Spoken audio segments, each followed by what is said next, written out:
Hai, Assalamualaikum.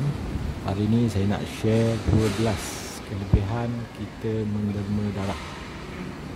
Dan derma darah ni pun mudah sajalah. Mula-mula kita isi borang. Ada dalam bahasa Melayu, ada dalam bahasa Inggeris. Tuliskan pekerjaan kita, email, alamat semua, supaya senang kalau darah kita nanti ada problem ke, ada HIV ke, dia orang boleh detect. Lepas tu jawablah soalan dia. Dia tanya kita sihat tak hari ni, pernah sakit apa-apa tak, ada apa-apa. Kalau tak ada, kita tik tak ada lah. Mudah saja. Yang penting kita jujur. Yang ni ditanyalah kita pernah buat hubungan songsang ke, kita bersetubuh dengan ramai pasangan ke, kita ada AIDS ke, kita pernah pergi tempat yang bukan ke. Okey, so mula-mula kita akan timbang berat badan. Lepas tu dia akan cek darah kita. Okey, pastikan anda tidak ada ilmu kebal lah. Tengok sekarang tak loop. So kita aduk kena buat lagi sekali lah. Kita kena buang Rasa ilmu kebal kalau ada lah. Okey, sekarang dah keluar darah. Maka nurse akan ambil darah kita dan dia akan cek darah kita ni jenis apa. Sekarang ni kan bank darah kekurangan darah jenis A dan B. Jenis apa? Maka alhamdulillah darah saya jenis A, maka sangat diperlukan lah untuk mengisi bank darah. Boleh tahu tu? Ni dia akan cek lah kadar hemoglobin. Okey, cek darah-darah kita. Sekarang ni orang nak darah A kan? Okey, jadi kelebihan derma darah.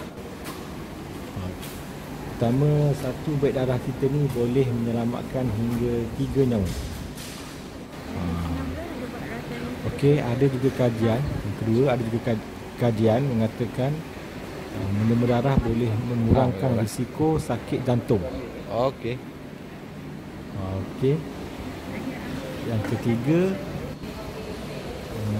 derma darah ni dia membantu dalam menyeimbangkan zat besi di dalam badan penderma.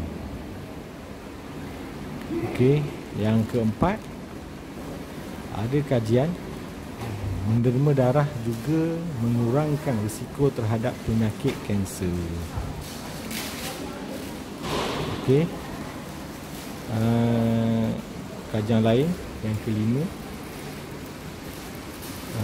dapat mengurangkan kalori dalam badan. Maknanya makin kurus lah, insya-Allah.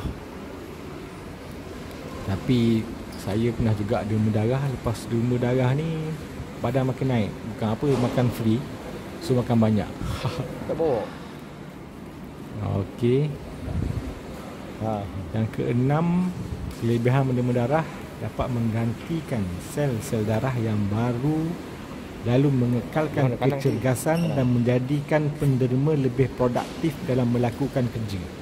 Badan kita jadi lebih ringan. Pengalaman saya lah, dia jadi lebih sedap. Macam orang bekam juga, lepas bekam kita rasa ringan, lepas derma darah pun rasa ringan. Cuma bekam ni darah tu dibuang, derma darah ni darah kita akan didermakan pada orang-orang yang memerlukan. Okey, sekarang nurse sedang cuba ni proses pertama, nak masukkan jarum dalam badan kita lah. Jangan takut jarum kecil je, tak sakit pun.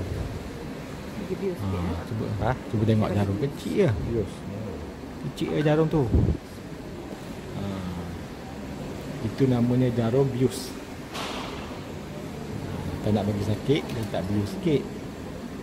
Lepas jarum bius, barulah jarum besar.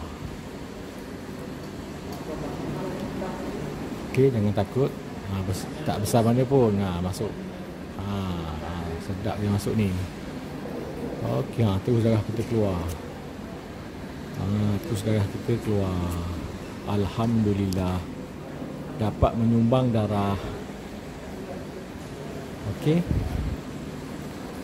So, kelebihan menderma darah. Yang ke-7 kan. Bagi pun. Boleh start pump.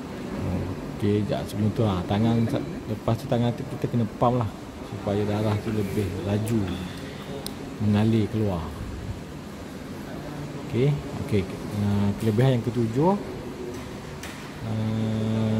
dapat harga free kalau kita masuk hospital. Ada wad khas di hospital kerajaan. Kalau derma lebih daripada 50 kali, free selama 10 tahun. Banyaklah kelebihan-kelebihan dia. Kena check dia punya syarat dan terma. Okey, yang ke-8, kelebihan menderma darah. Benda ni kita sebenarnya secara tak langsung kita dapat tahu kadar kesihatan kita, iaitu dapat tahu kadar kesihatan secara percuma.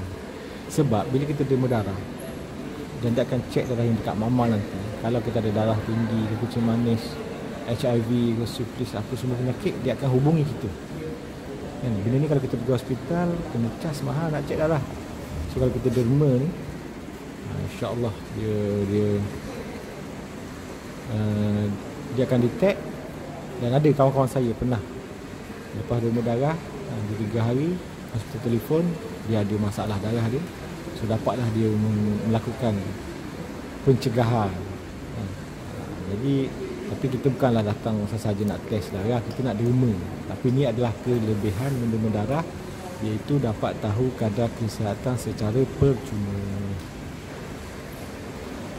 Okey. So bila kita mati nanti,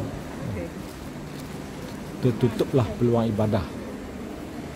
Tapi jika kita derma darah, insya-Allah darah itu akan bagi pahala walaupun kita dah berada dalam kubur. Tapi ramai orang takut nak derma darah ni sebab takut jarum. Jadi saya nasihatkan pada mereka-mereka yang takut jarum, boleh derma organ. Derma organ ni kita tak payah risau sebab kita dah mati dah waktu tu. Jadi doktor bedah, doktor lapah ke dah tak perlu risau. Okey, dah siap dah saya derma darah tu. Cukup satu beg plastik.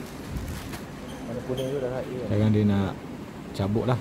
Kekurangan darah A dah. Ya. Okey. Cabut. Tak sakit. Tak sakit tuan-tuan, tak sakit pun. Marilah kita menderma darah. Okey, kelebihan sambung. 10 minit. Sambung kelebihan derma darah tadi kita yang ke-9, dapat pahala kerana menyelamatkan nyawa. Okey.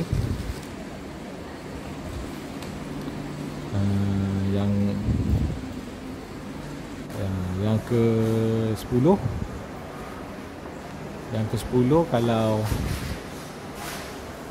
apa? Kalau ada jodoh. Insya-Allah. Siapa yang bujang dapat jodoh dengan jururawat atau doktor.